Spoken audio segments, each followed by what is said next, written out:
Well, here's a handy little tip. Kind of thought I could do this. You know, if you want to make some extra wicks for your oil lamp, like that, if you're using the old kerosene oiled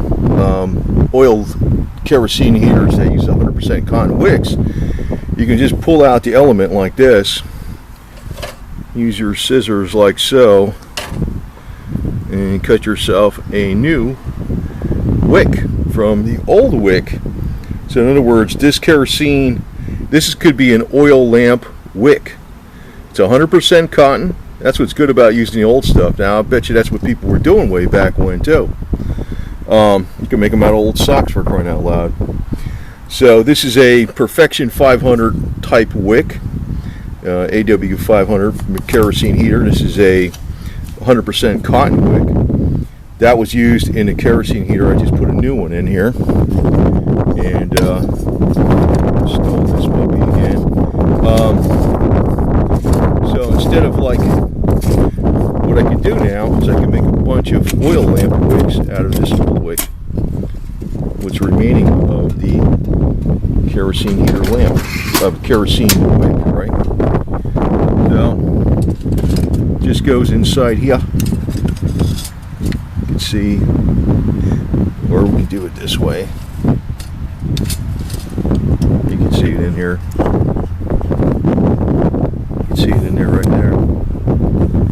That's the wick, which would be this puppy, or you can make like an extra heavy duty one like this. Maybe just a ½ inch longer, right? So what the hell, I could get a whole bunch of wicks out of this thing. This is the old worn down kerosene heater wicks, and I can make a whole bunch of oil lamp wicks out of it. Now you can't do that with the fiberglass. It's got to be 100% cotton.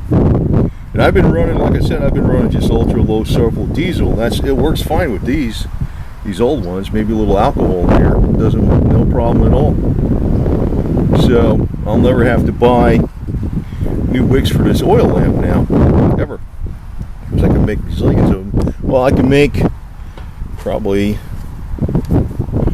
3, 6, 9, 12 oil lamp wicks out of the remainder of just one of these old wicks that's worn down. So I can make 12 oil lamp wicks out of that. Now, that's a pretty good tip. Just cut them with a scissor, and you got to pry out.